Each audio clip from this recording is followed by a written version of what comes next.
got our hands on a secret government memo. All right, it's no secret, but it tells us a lot about how the new administration wants agencies to handle reporters. Colorado's former head honcho of pot left his job. Now he's telling tales in other states. These two women left their jobs too, retired actually, but their retirement plan is different than most. It's weed. We found a challenge for a second-grade classroom could really apply to us all. And we remember a little boy who inspired a lot of people with the help of one of those people. This is next. I'm Steve Steger in for Kyle Clark. This is next. President Trump signed an executive order today that would keep federal money away from so-called sanctuary cities that don't help with deportation efforts. There is no legal definition of a sanctuary city. Denver Mayor Michael Hancock says the city will not detain people specifically for immigration violations. Yet, he says it is in no violation of the executive order. Not a sanctuary city. We will value residents in this city. We won't take any unlawful or unconstitutional acts against residents of the city of Denver. And it is our goal to make sure the people in this city feel safe and know that this is a city that is open, welcoming, and inclusive. On the other hand, the city of Boulder could be in violation of that executive order as it proudly accepts the phrase sanctuary city. Vicente Arenas went there today. On the dock of the bay. In Boulder, a sanctuary showdown. Folks here knew federal dollars were at risk. The city declared itself a sanctuary anyway. There are immigrants who are part of our day-to-day community. We welcome them. In Boulder, police officers don't check a person's immigration status or even hold them for federal authorities. The city says its goal is to protect the rights of undocumented people. Now the city could lose millions of dollars in federal funding. We'd first have to evaluate what the executive order says and how it defines sanctuary city and whether we believe we even apply in the category that the president is talking about. It seems like a lot of people are confused about what a sanctuary city really is or even means. On the other side of the metro area, Aurora's mayor sent us this statement saying there's no definition of a sanctuary city and that he's struggling to understand what one really is. But he went on to say that Aurora has never been one. Not so, says former Republican Congressman Tom Tancredo.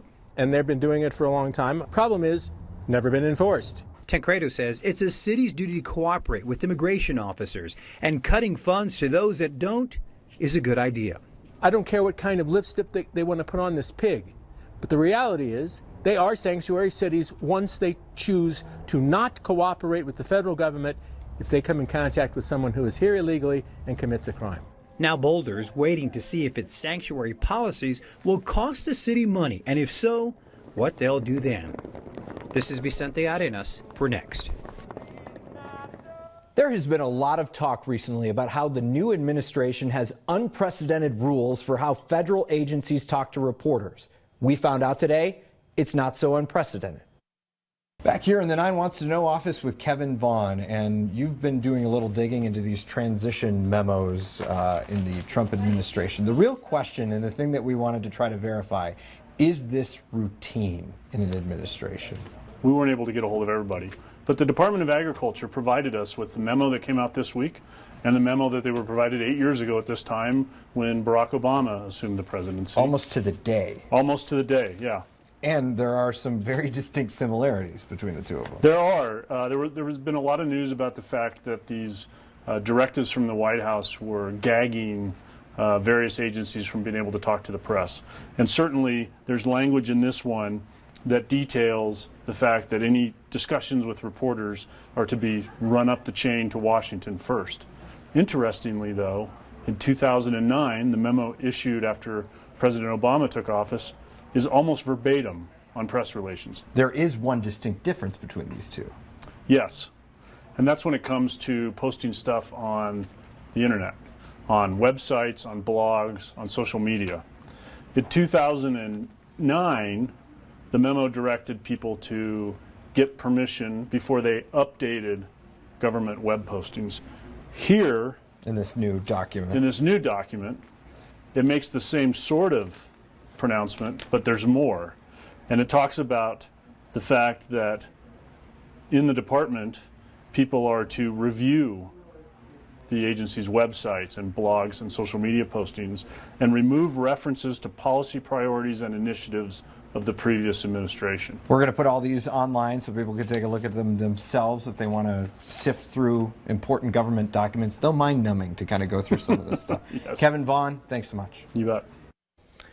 What happens when you have a mandated hiring freeze, but you have 80 job openings and 10 of them are physicians? According to the VA hospital in Colorado, you could still hire.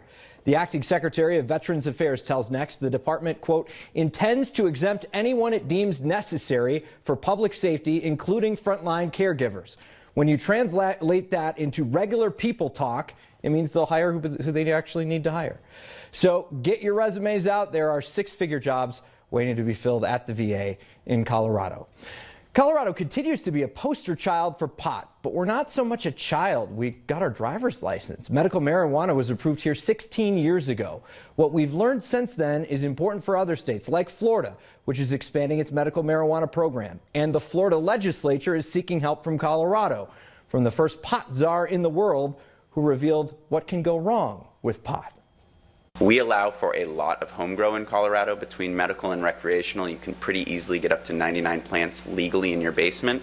The organized crime elements have noticed that about Colorado, and they've moved to Colorado in order to grow in basements, in order to grow in rural Colorado for the purpose of shipping out of state. Looking at your system holistically from the mind of organized crime is a useful exercise to see where will the system be abused, particularly for out-of-state diversion.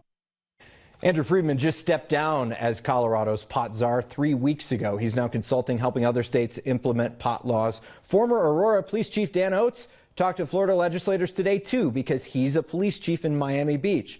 And he warned Florida about where officers went wrong in Colorado.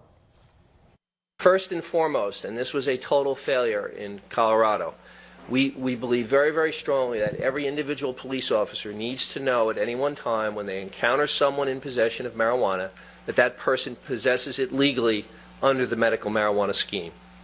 That broke down completely in Colorado in the first 2 years.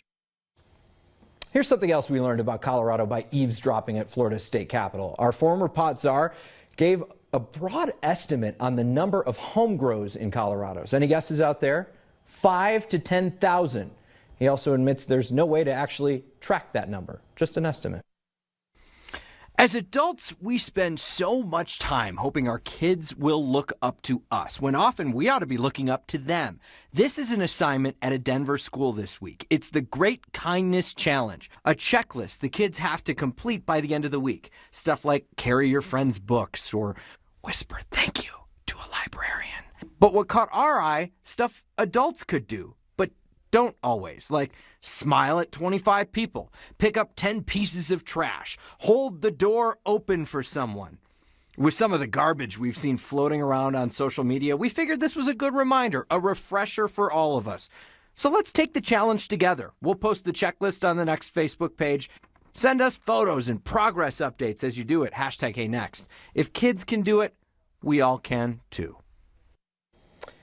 You may not know the name Colton Hunt. You may not have had the privilege to meet him before he passed away yesterday. He was only 8 years old. He fought a hard battle during his short life, too. Colton was born with Down syndrome and a heart defect. He was also diagnosed with leukemia 3 days before his 3rd birthday. But that's not why he'll be remembered. He'll be remembered for so much more. We wanted to introduce you through someone who did know him, our friend, Corey Rose. I'm not a tomato soup person. Yeah. Yeah. I'm a pizza girl. Come on now. I met Colton Hunt a few years ago. He was my wish kid. I do a benefit concert every year in honor of my father, who passed away from leukemia. And so every year we pick a Colorado kid that's fighting some type of blood cancer, and we grant them their wish through the Make-A-Wish Foundation. Well, Colton was our wish kid a couple years ago, and he was born with Down syndrome, and he was also diagnosed with leukemia at a very young age. And he was a fighter from day one and had the best personality and the best parents, and he was so respectful. He would always say, "Yes, ma'am." And I remember that benefit concert that night. I got to dance with him, and he loved dancing. And he loved singing. If you put a mic in his hand, he would just sing and he would never want to give it back to you.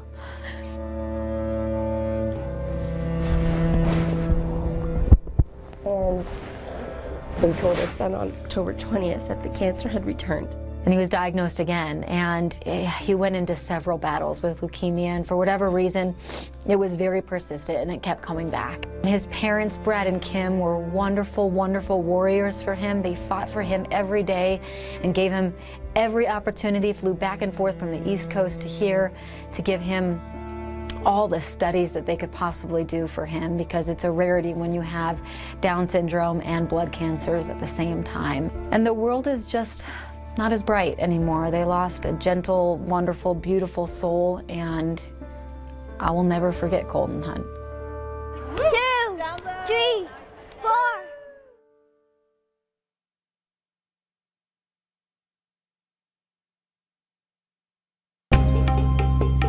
Is the A-line working today? Yep, good thing too. You might need it to check out the most Colorado thing we saw today.